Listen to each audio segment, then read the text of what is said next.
Hello everyone, I am outside this morning. Look, there's my little sewing studio. Isn't that so cute? A little space all of my own. I am outside today because I had a few people ask me how I coffee stain or tea stain the different papers and elements that I put into my journals.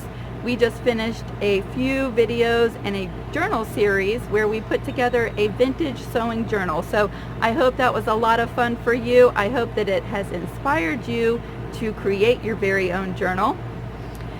While it is nice and warm and sunny, I'm going to go ahead and show you how I do my process. Again, there are tons and tons of ways that you can do this. Maybe something I show you today will give you some tips or help you out. That's what I'm hoping. And I'm also hoping that I'm out here early enough in the day that by the end of today we can come back and take a look at the finished papers that we create. So I'm going to go ahead and get everything ready to go.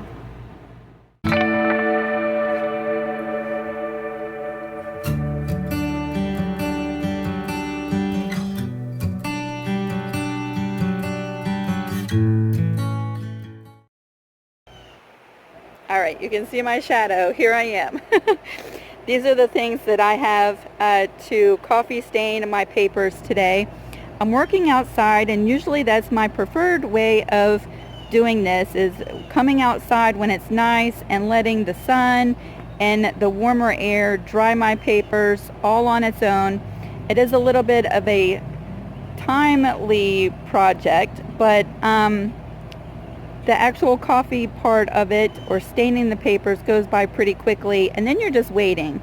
And so I have gathered a towel. I poured my coffee into just a used up spray bottle, so that's actually coffee. I have a Pyrex pan and all of my different papers that I want to coffee stain today.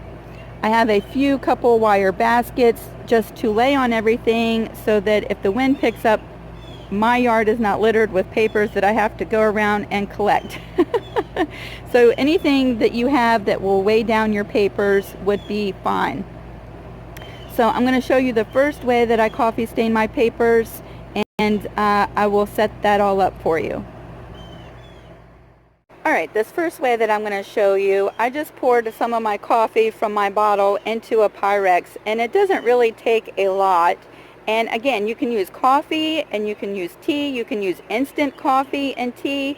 Of course, how strong your solution is will vary the look on your papers. And I have never done a batch of coffee or tea stained papers that have ever turned out exactly the same. And I love that. So it's always, a different look each time. It also depends on how much coffee versus water you use. And that's really what I use, is coffee and water. I know some people add vinegar to their solution. Today we're just using the coffee and the water. So I've poured my coffee into my Pyrex, and I have a stack, I have a stack of just regular copy paper. And I'm going to just put this whole stack right into my coffee and dunk it down.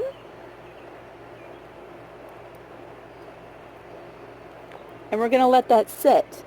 Now the longer it sits, the darker your paper is going to be. And when you do it like a stack, the edges of your paper get really dark. And if you just let it sit, then the edges will get really dark. And of course your top and bottom pieces of paper will be really coffee stained. But the majority of the paper inside your stack will stay white.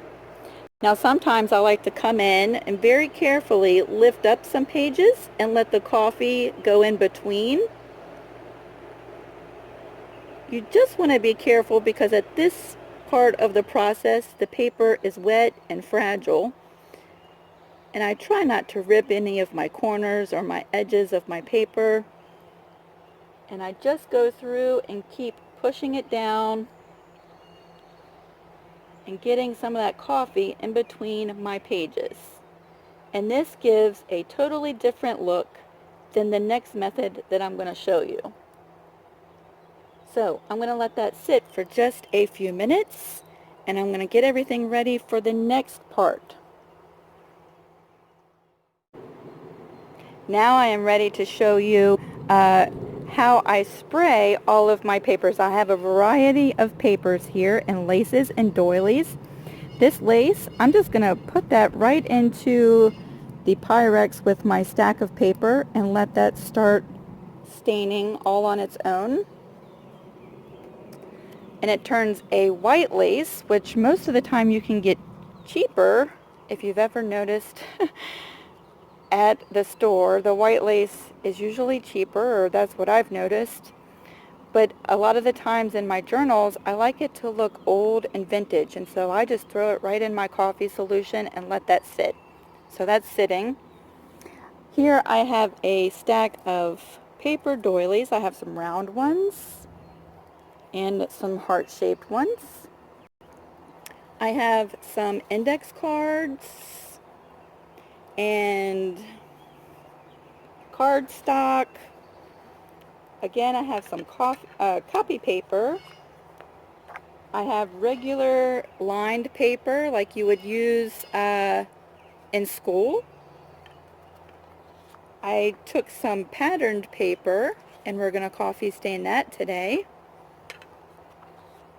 Some yellow lined paper, graph paper, and a couple of music sheets that I'd like to add to a journal, and I want it to be more aged. And so this is what I do. I just start laying out my papers on the towel and I start spraying it. And it's really as technical as that.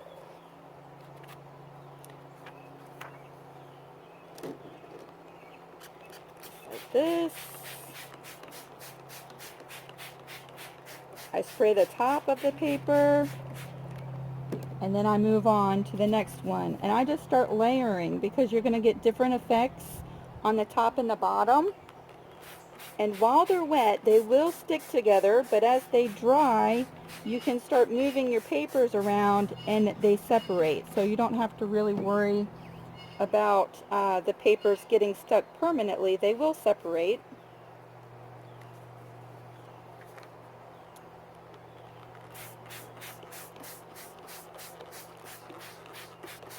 Just like that. And I just continue to stack. Now, of course, depending on the weather, your papers will dry either, really slow if it's kind of chilly and cloudy out, or like today is nice and warm and sunny. So I imagine this won't take all day to dry.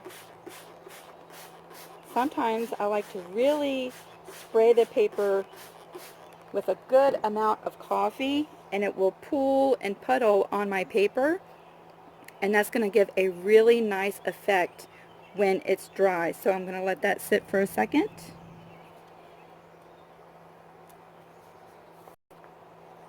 Add another paper.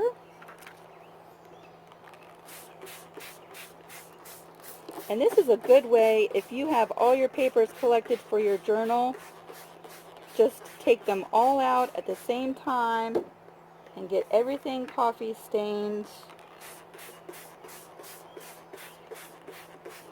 and ready to go. Now I'm going to show you something really fun. At any point, you can always lay down your doilies onto your paper and spray those as well. And what's going to happen is the paper doily is going to collect the coffee in different areas as it dries and absorbs the liquid, and you will get a little transfer of the shape of the doily. So we're going to leave that just like that and continue on. And I just keep on adding. Sometimes if you have lined paper, the ink from the lines will run, and I really like that look as well.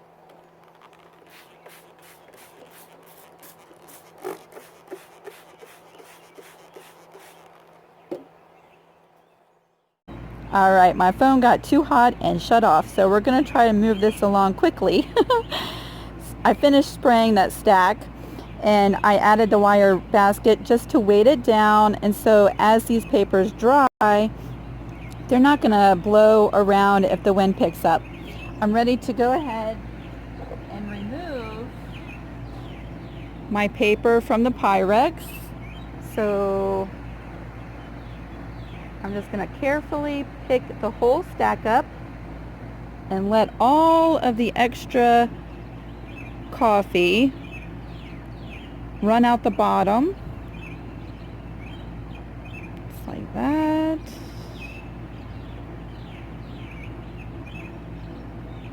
And I'm going to lay this just flat and sort of squish out all the extra coffee on the towel. And that'll just help it dry quicker, like that. And I will add my basket just to weight it down. Plus, as this dries, the basket is going to leave a really neat pattern on that top paper, so I really like that. Then I have my lace that's been sitting in coffee, and now it has turned a pretty vintage color.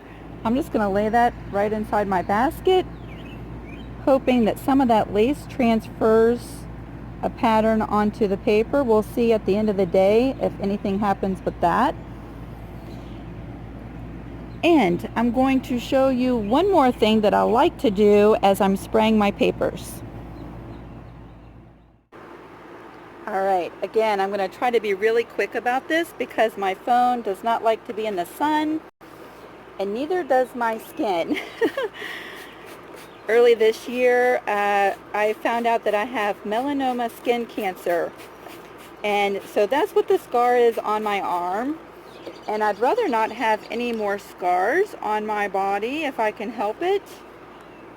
And I did not put on any sunscreen, and so we're going to move quickly and spray the rest of these papers and then get back inside.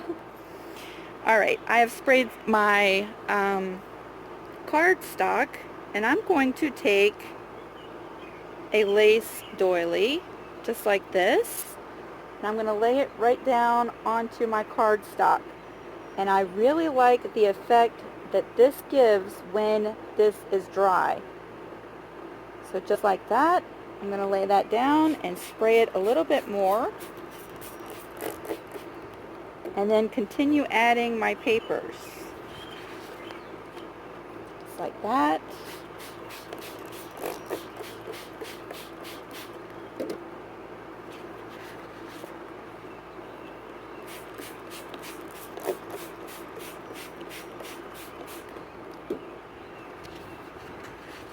And let's do that.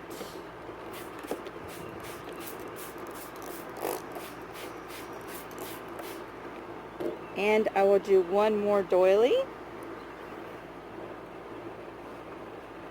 Just like that.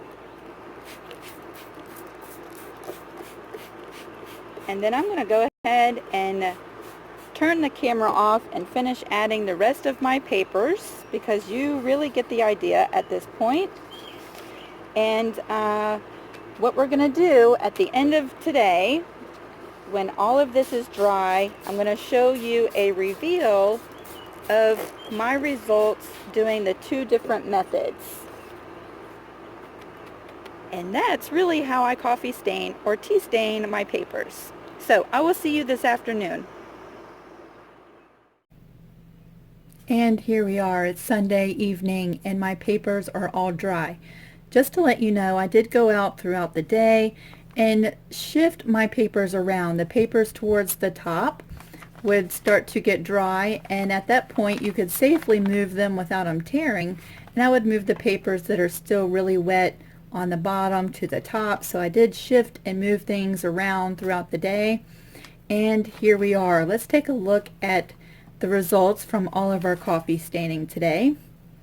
Here is my lace, and let me show you the difference, because it's hard if you don't remember or have something to compare it to. So it started off as a white lace, and now it has a very vintage aged appearance to it. And depending on how much coffee soaked in, some places are darker and more stained than others. And I think that is very, very pretty. Right? Isn't that pretty? So that is the lace that we did. Next, we'll take a look at all of my paper doilies. And each one of them turned out a little bit different depending on how much coffee that I sprayed onto them. Also keep in mind that the coffee does dry on the paper a little bit lighter than when it's wet. When it's wet, it's going to appear a couple shades darker, and when it dries, it really does lighten up. But depending on how much coffee or concentration of your coffee, you can get some really dark results as well. So there are my doilies that are ready to go into a journal. And then I have my index cards, and see that pretty transfer from the doily? Isn't that nice? And the back is just stained like that. Look at this one. I was super excited when everything was dry and I started moving things around when I saw this card. Wouldn't this be pretty to write a recipe on and put it into a cookbook? I think that would be lovely. So then the rest of them are just like that.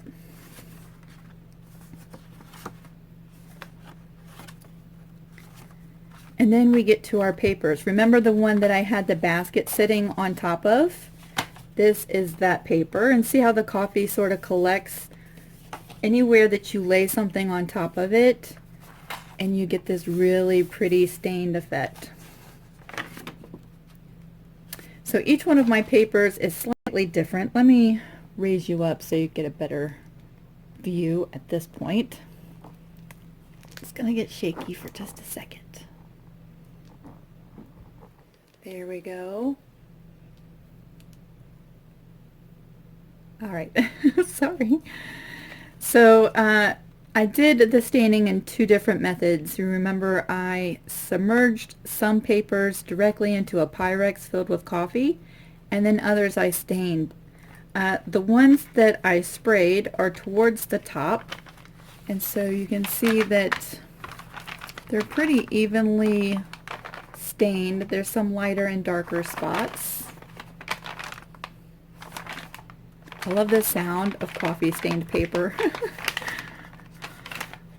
I might just be a weirdo like that. And then, see, isn't that one pretty? Then we're moving on to the ones that I put into the Pyrex. And remember I said that if you were to take a stack of papers and submerge it into the coffee and just let it sit, that the edges would get dark, and then some of the paper on the inside where none of the coffee reaches would stay white. And so I do have some papers that turned out like that. And there were quite a few of those pages. And then some of them turned out like this. And also, let me mention, if you don't like the wrinkled look, see how it's wrinkled and curling on some of the edges? That's just part of coffee staining. However, if you don't like that, once your paper is dry, I take my iron on the highest cotton setting and just quickly go over my paper, and it flattens it all right back out. So if you're not a fan of the wrinkly, crinkly paper, you can smooth everything right back out. Sometimes I iron it flat, and sometimes I leave it just the way it is. Depends on what kind of journal I'm making. Here's some that turned out a lot darker.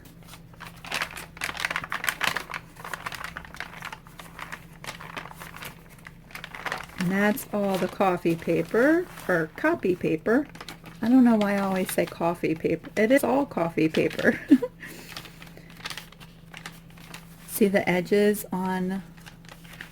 Ooh, let's take a look at this one. This one must be the other one that I set the basket down on.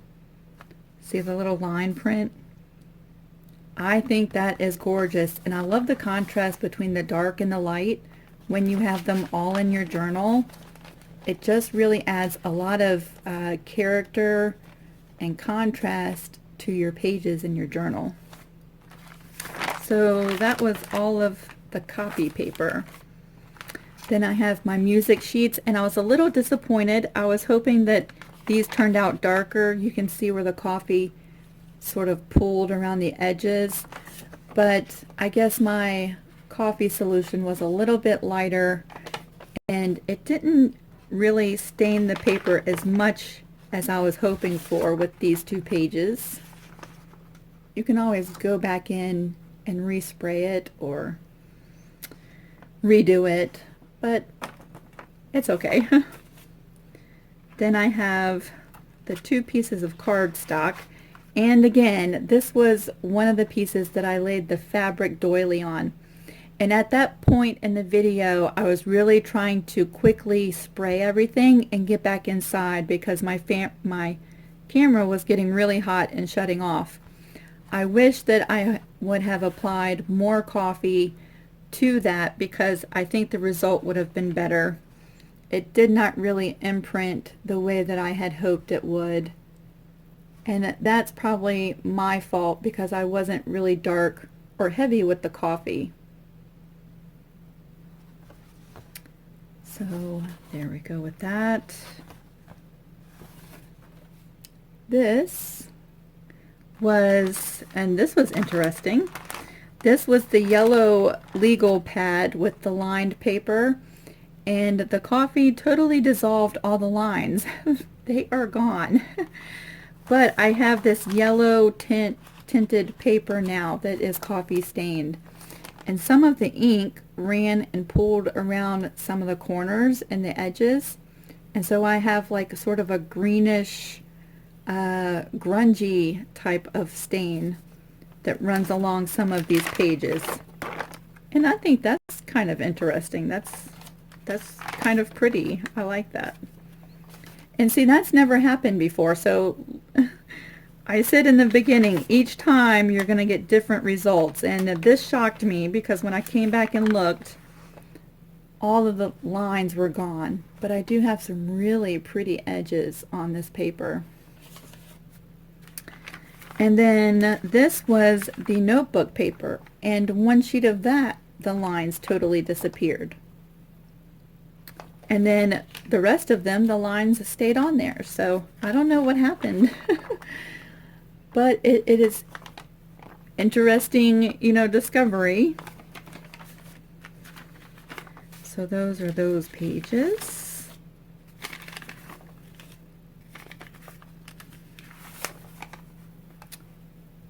There's another side that the lines disappeared, and now I have some blue tinting on some of my page.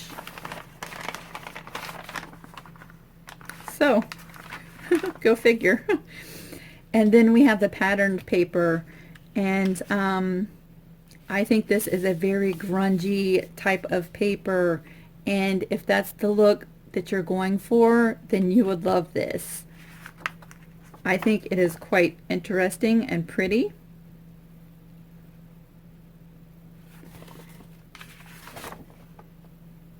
And then, and what it also does is if you are doing a themed journal and you really like the pattern paper, but it's a tad bit too bright, the coffee really subdues the color and dulls everything down. And so it does help sometimes to coordinate the theme of your journal to coffee stain your paper. So there we are. I have a big stack now that I can work with and probably make a couple of journals out of all of the pieces that we did today. My favorite pieces were the index cards that really took the imprinting very well, and especially this one. So that's my favorite piece of the day, and I have had a lot of fun demonstrating this for you. Again, this is just the way that I do it, and I know that there are several people who do it in their kitchen and dry their papers in the oven, and that is certainly a way to do it as well. Or you could dip your papers one by one and lay them flat to dry somewhere in the house if the weather is not good. like last week, we had maybe 4 or 5 days where it rained every day. And so if I needed some papers during that time and I didn't already have a stash like this to pull from, then I would probably look at doing my papers one of those other ways. But if the weather's nice, I suggest fill you up a spray bottle or a Pyrex and go outside and have fun experimenting. You will be surprised at all of the different discoveries you'll find, and it's something to look forward to at the end of the day when you get to go through each one of your pieces and see what exactly has happened and the results. I hope this has been helpful, and I've certainly had a lot of fun. And what's more exciting is that now I have all of these goodies to make a journal with. Thank you all for watching. If you have any questions, feel free to jump down to the comment section below this video, and I will try to be quick in responding to you. You can always join me on Facebook or Etsy, and I will have those links as well in the description box. We will see you all later. Bye.